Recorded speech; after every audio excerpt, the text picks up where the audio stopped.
Did Jesus ever wear makeup? Ancient history offers almost no reliable evidence. Ancient people absolutely used cosmetics, perfumes, oils, and pigments across many cultures worldwide. So why do we never hear about Jesus using cosmetics in biblical accounts? To answer that, we must leave images behind and enter the ancient world. Jesus lived in 1st century Judea, surrounded by different beauty traditions. Cosmetics existed, but their meaning depended heavily on culture, status, gender, and occasion. Some ancient people used pigments around their eyes for beauty, symbolism, or protection. Others used oils and perfumes as everyday grooming products, especially in wealthy households. But none of this automatically means Jesus personally used makeup or cosmetics himself. The question is not what existed, but what evidence connects Jesus to it. First, we need to understand what ancient makeup actually looked like in the 1st century. Imagine walking through a 1st century marketplace filled with oils, powders, pigments, and perfumes. Small containers could hold fragrant oils, colored powders, or mixtures prepared for personal grooming. Some cosmetics were made from minerals, plants, charcoal, and other naturally available materials. Egyptian traditions famously included dark eye cosmetics, but Judea had its own cultural practices.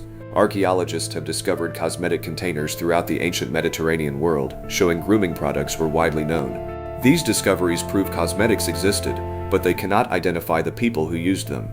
That distinction becomes extremely important when discussing Jesus and historical evidence from the ancient world. Now consider the earliest sources describing Jesus. The Gospels focus mainly on his teachings. They describe his actions, journeys, clothing, meals, relationships, suffering, death, and resurrection in considerable detail. But the Gospel writers never describe Jesus applying makeup to his face or using cosmetic pigments.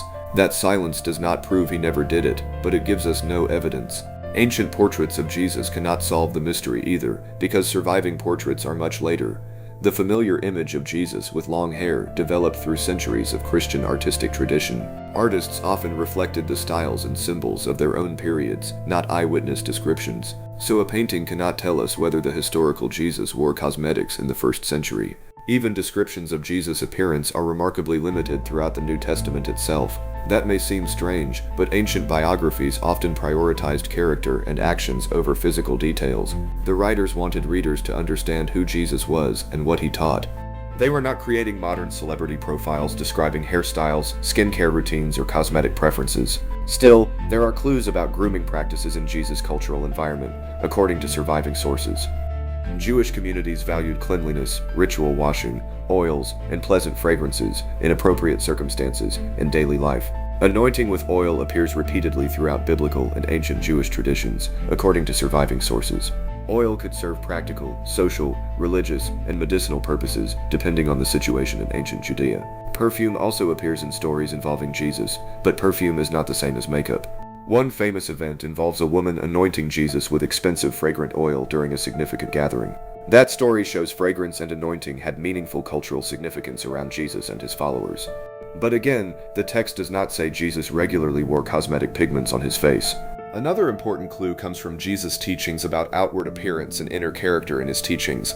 He repeatedly challenged people who focused on external displays while neglecting inner character and genuine righteousness. His message consistently redirected attention toward motives, compassion, humility, faith, and righteousness, rather than appearance. That does not mean Jesus opposed personal grooming or cleanliness as ordinary parts of life. It means we should not invent a cosmetic routine that ancient sources never record about Jesus. Now let's examine the strongest possible argument for Jesus wearing makeup in the ancient world. Some people point to ancient eye cosmetics and assume they were common throughout every surrounding culture. But widespread availability does not equal universal use, especially across different cultures and communities in Judea. Others point to artistic representations where Jesus appears unusually polished or visually stylized in later Christian art. Those images are theological and artistic creations, not photographs from 1st century Judea or eyewitness records. Historical investigation requires separating later imagination from evidence close to Jesus' lifetime and historical context. When we apply that standard, the makeup claim becomes much weaker as a historical argument. There is no surviving 1st century text saying Jesus wore eye makeup or cosmetic pigments on his face. There is no archaeological cosmetic container identified as belonging to Jesus or his personal household from antiquity itself. There is no contemporary portrait showing Jesus applying or wearing cosmetics during his lifetime or ministry at all. And there is no reliable eyewitness statement describing a makeup routine or cosmetic habit connected directly with Jesus. So what can we responsibly conclude from the evidence we actually have, as far as historians can tell today? Jesus lived in a society where cosmetics, oils, and perfumes were known and sometimes used, according to surviving sources. He would have encountered these products through everyday life, trade, religious practices, and social customs, according to surviving sources. But knowing cosmetics existed around him does not prove personal cosmetic use, according to surviving ancient sources available today. The evidence simply does not allow historians to say that Jesus wore makeup with confidence from surviving evidence. And that uncertainty is not a weakness, it is exactly how historical reasoning should work, according to surviving sources. We distinguish between what ancient sources tell us, what they suggest, and what remains unknown, according to surviving sources. This also explains why popular images of Jesus can be misleading in serious historical discussions of his appearance. Many familiar details about his appearance were created long after the 1st century, according to surviving sources available today. Different cultures portrayed Jesus according to their own artistic traditions and expectations, according to surviving sources available today. Those paintings tell us fascinating stories about Christian art, but not necessarily Jesus' face, according to surviving sources. So why does this makeup question matter at all, for anyone trying to separate history from later imagination?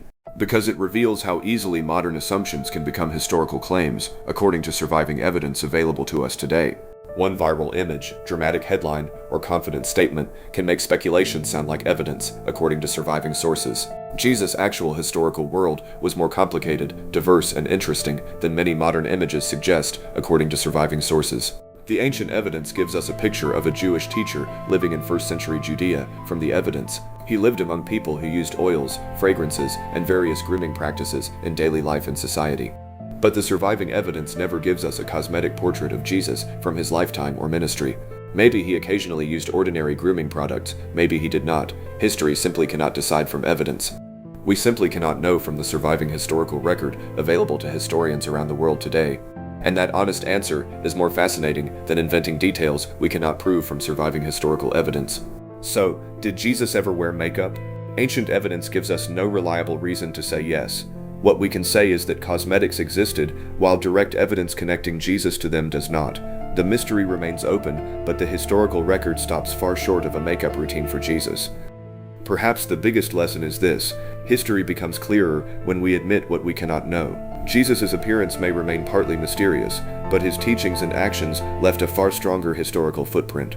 That is why the ancient evidence points toward caution, not a confident cosmetic claim about Jesus. Next time you see a famous painting of Jesus, remember that it reflects history and imagination together. The real Jesus lived in a world of oils, perfumes, pigments, trade, and tradition in Judea.